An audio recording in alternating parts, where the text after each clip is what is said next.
मैं सही निर्णय लेने में विश्वास नहीं रखता, मैं निर्णय लेता हूँ और बाद में उसे सही करता हूँ। ये शब्द थे हमारे रतन टाटा जी के। दोस्तों, मैं आज आप लोगों को उनके बारे में काफ़ी सारी बातें बताने वाला हूँ और कुछ ऐसी अनसुनी कहानियाँ जो आप सभी नहीं जानते हैं। ये एक ऐसे व्यक्ति थे जिनके लिए पूरे भारत में सभी लोगों के दिल में काफ़ी ज़्यादा प्यार है और इनके ज़ीरो हेटर्स हैं। चाहे हम बात करें सत्ता की या उनके विपक्ष की, कोई भी व्यक्ति हो यहाँ पर, आज पूरा का पूरा देश इनके लिए प्रभावित है। आज हमने मेरे भाई एक रत्न खोया है। हम मानते हैं कि इनको कोई भारत रत्न नहीं मिला, लेकिन हम ये सभी जानते हैं कि एक रत्न से किसी हाल में कम नहीं थे।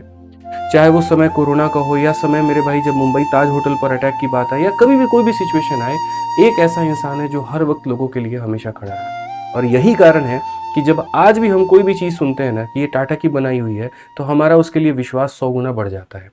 आज चाहे आप पेपर देते हैं जो एसएससी सीजीएल या किसी भी परीक्षा की होती है, जो पेपर कंडक्ट भी होता है वो टीसीएस के माध्यम से होता है, टाटा कंसल्टेंसी सर्विस। और मेरे भाई जब से टीसीएस भी पेपर करवाने आई है, तब से उसके बाद में सारे के सारे फ्रॉडबाजी खत्म हो चुके हैं।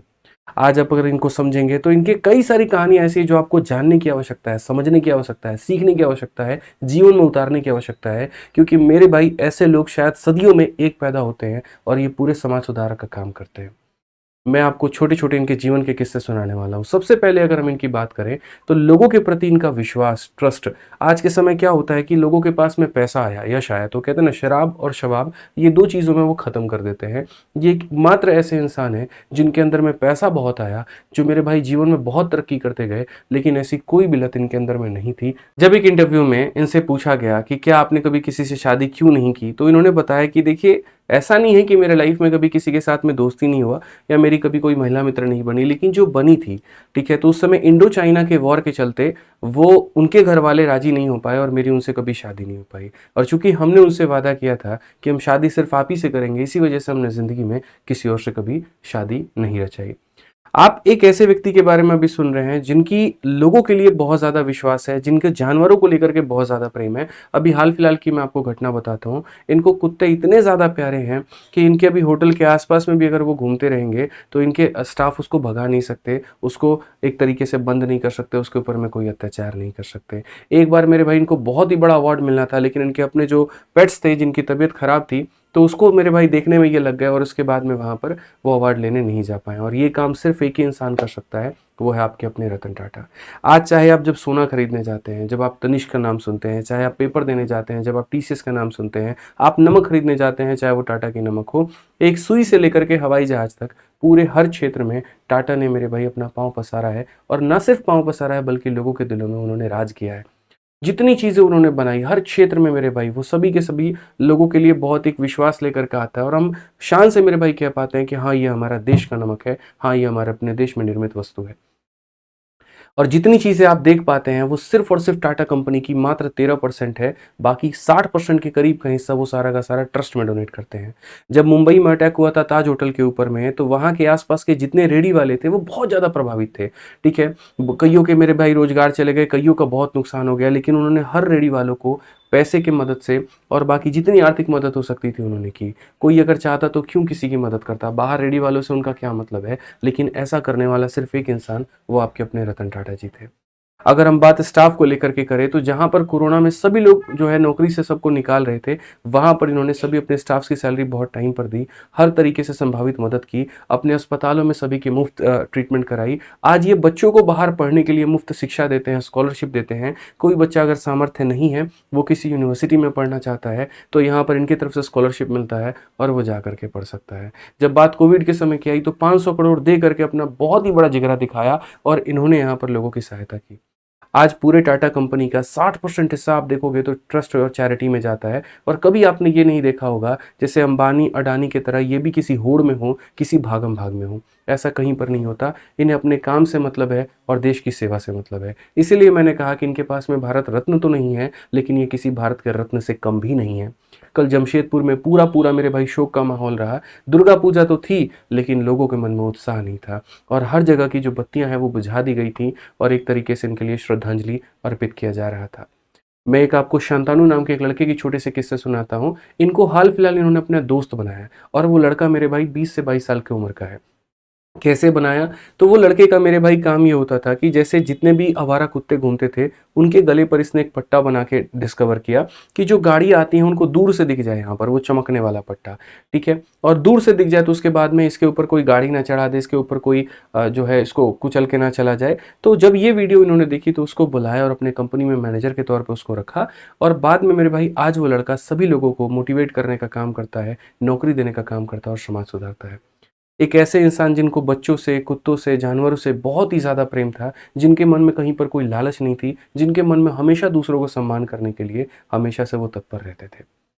आज एक ऐसे व्यक्ति को हमने खोया है, ठीक है, जिन्होंने समाज में कई आदर्श स्थापित किए और जो लोगों को हमेशा मेरे भाई अपने मेहनत के दम पर, अपने कर्म के दम पर आगे बढ़ने पे प्रेरित करते रहे। ऐसा नहीं था कि इनका जीवन बहुत सरल था।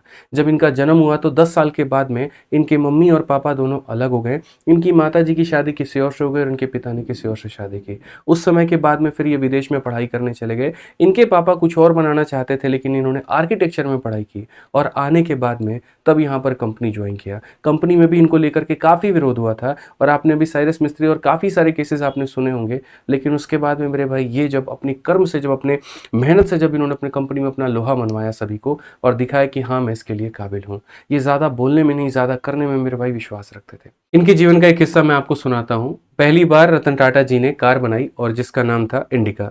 और जब इस कार की बिक्री नहीं होने लगी तो उसके बाद में ये अमेरिका में गए वहाँ पे, और इन्होंने बिल फोर्ड्स, जो कि फोर्ड कंपनी के मालिक हैं, उनको इसको सेल करने की बात कही वहाँ पे, ठीक है? तो वहाँ पर बिल फोर्ड्स ने इनको बहुत ही ज़्यादा ह्यूमिलेट किया, नीचा दिखाया और ये कहा कि जब भाई आपको कार बनाना नहीं आता है तो आप इस क्षेत्र में आए क्यों? वहाँ पर इन्होंने मन बना लिया कि हम कार नहीं बेचेंगे और ये भारत चले आए।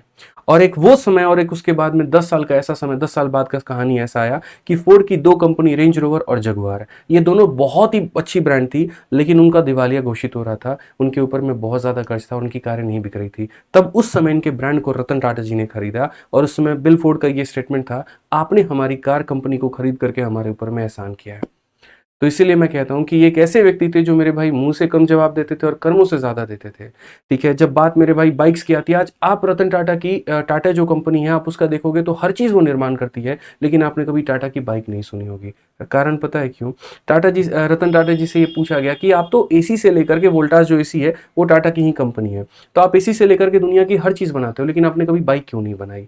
तब उसके बाद में इन्होंने कहा कि देखिए, ये भारत की जो सड़कें हैं वहाँ पर ये गारंटेड है कि यहाँ दुर्घटना होनी ही होनी है, और मैं नहीं चाहता हूँ यहाँ पर कि मेरे बाइक से कोई जाए और वहाँ पर कोई बीवी, मतलब एक पति पत्नी बच्चे के साथ में अपने जा रहे हैं और वहाँ पर उनकी मृत्यु हो जाए, उनकी मेरे भाई दुर्घटना में कहीं पर क्षतिग्रस्त हो जाए वो।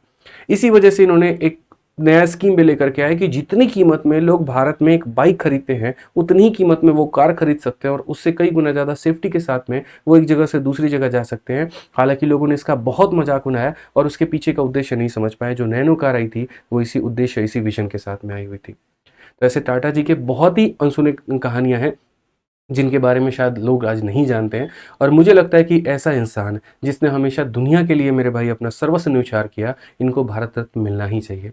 मैं आप लोगों से, हालांकि महाराष्ट्र में देखिए पारित भी हो चुका है कि इनको भारत रत्न मिलना चाहिए, लेकिन फिर भी मैं आप लोगों से भी अनुरोध करूंगा यहाँ पर कि जहाँ पर भी हो पाए आप कैंपेन चलाएं, आप मेरे भाई अपने तरफ से सरकार के लिए आवाज़ उठाएं कि इनको भारत रत्न मिलना ही चाहिए। ये एक जीते जाते भारत रत्न थे। हमारा तो एक ही सपना है मेरे भाई कि जिस तरीके से इन्होंने काम किया, अब इनके बाद में जो भी टाटा सन्स में कंपनी में आएगा वो भी इसी तरीके से इनके नाम को आगे बढ़ाते रहे और इसी तरीके से वो काम करते रहे। बाकी हम सभी दिल से चाहेंगे कि रतन टाटा जी को भारत रत्न मिले और उनसे सम्मानित किया जाए। जो सपना मेरे भाई जीते जीते पूरा नहीं हो पाया, उनके मरने के बाद में ये काम भारत सरकार ज़रूर करे, ठीक है? आज हम सभी इनको अपने दिल में बिठा करके रखते हैं, जैसे हमने एपीजे अब्दुल कलाम को रखा, और इनकी सभी बातों को याद करते हैं। मैं आप लोगों से भी अनुरोध करूंगा, आज मैंने अपने ऑफलाइन क्लासेस में भी बच्चों से 1 मिनट के लिए मौन धारण करने को कहा था ताकि इनकी आत्मा को शांति मिल पाए। तो मैं आज आप सभी से भी अनुरोध करूंगा कि आप जहाँ पर भी हैं, मेरी वीडियो देख रहे हैं, आप दिल से इनकी आत्मा की शांति के लिए प्रार्थना ज़रूर करें और इस कमेंट बॉक्स में भी ओम शांति लिख करके इनकी शांति के लिए दुआ करें। ऐसे इंसान मेरे भाई सदियों में एक ही आते हैं जो पूरे देश दुनिया सबको बदल करके चले जाते हैं, और ऐसे व्यक्ति जिनके लिए कोई हेटर्स नहीं होता है, जिनके लिए कोई मेरे भाई दो वक्त की बात नहीं बोल सकता है, ऐसे व्यक्ति को दिल से सलाम है मेरे। बहुत बहुत धन्यवाद। ओम शांति।